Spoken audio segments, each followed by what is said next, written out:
Now is the time to tackle the issues that are holding Britain back. We need to build roads, homes and broadband faster. We need more investment and great jobs in every town and city across our country. We need to reduce the burden on families and help people get on in life. I know that we have what it takes to tackle those challenges. Of course, it won't be easy, but we can do it. We will transform Britain into an aspiration nation with high-paying jobs, safe streets, and where everyone, everywhere, has the opportunities they deserve. I will take action this day and action every day to make it happen. United with our allies, we will stand up for freedom and democracy around the world, recognising that we can't have security at home without having security abroad. As Prime Minister, I will pursue 3 early priorities. Firstly, I will get Britain working again. I have a bold plan to grow the economy through tax cuts and reform. I will cut taxes to reward hard work and boost business-led growth and investment. I will drive reform in my mission to get the United Kingdom working, building and growing. We'll get spades in the ground to make sure people are not facing unaffordable energy bills, and we will also make sure that we are building hospitals, schools, roads and broadband. Secondly, I will deal hands-on with the energy crisis caused by Putin's war. I will take action this week to deal with energy bills and to secure our future energy supply. Thirdly, I will make sure that people can get doctor's appointments and the NHS services they need. We will put our health service on a firm footing. By delivering on the economy, on energy and on the NHS, we will put our nation on the path to long-term success. We shouldn't be daunted by the challenges we face. As strong as the storm may be, I know that the British people are stronger. Our country was built by people who get things done. We have huge reserves of talent, of energy and determination. I am confident that together we can ride out the storm. We can rebuild our economy and we can become the modern, brilliant Britain that I know we can be. This is our vital mission to ensure opportunity and prosperity for all people and future generations. I am determined to deliver. Thank you.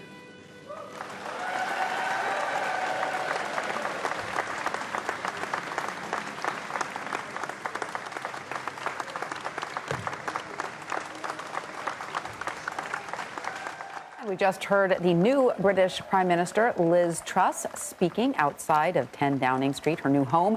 She focused her first remarks as Prime Minister on the economy, energy costs, and the national health system. For more on all this, let's bring in global business consultant and British commentator Hilary Fordwich. Hilary, welcome. Great to have you with us. So we just heard the new British Prime Minister outline sort of her 3 priorities as she gets on the new job. But what expectations and challenges does she really face now that she's in office? Well, pleasure to be back again with you. And actually, I mean, it's a ghastly situation, not just in Great Britain, but across the world. Who would actually want this job? She mentioned, of course, energy prices. Well, energy has gone through the roof, and there's a purported package of over 100 billion that they're talking about actually using to subsidize the British public. The National Health Service, which actually did do very well with the greatest number of shots, they call them jabs, in England and the UK, shots after COVID, the vaccine. That was a great rollout, but the National Health Service is understaffed. And then, of course, the economy in general. Brexit Britain has suffered greatly. She was a brilliant trade secretary who actually closed 72 trade deals. But nevertheless, the price of energy has affected the overall economy, and she has a daunting task ahead of her. Very daunting indeed. So let me ask you a bit more about that. You touched on this, that these reports that Truss plans to address the energy crisis by capping energy bills at a cost to taxpayers of as much as $116 billion. Now, we expect to learn more about the plan on Thursday, but do you believe capping costs is realistic? And how will this affect citizens who are already struggling?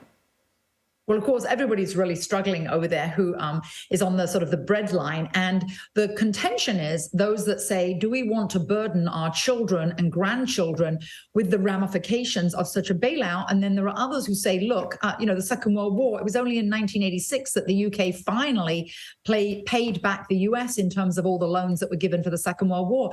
So it's a crisis. It's a war against energy. It depends which side of the aisle you're on. Some people want bailouts. Some people want those subsidies, and others say, let everybody suffer. It just depends which side of the aisle you're on.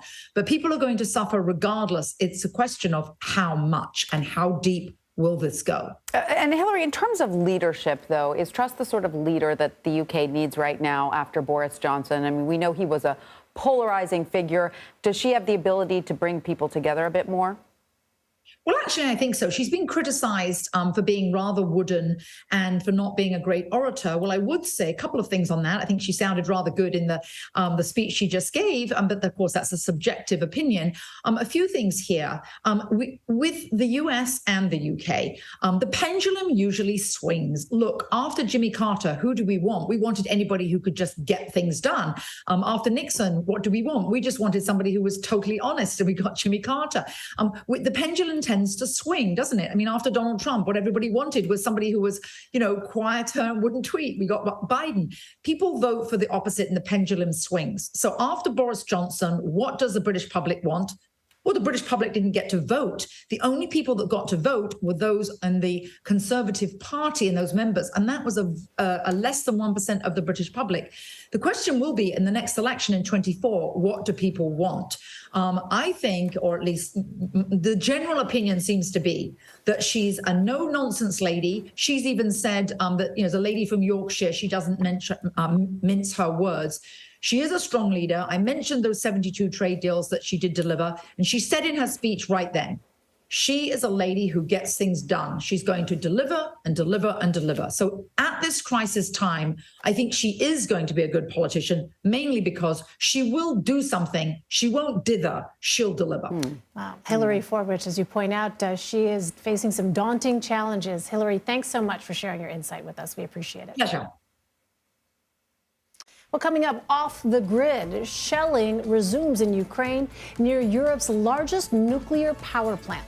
We look at the potential impact on the already compromised facility. Plus, COVID cases historically climb during the colder months, why some experts are less concerned about the virus's spread in classrooms this year. You're streaming CBS News.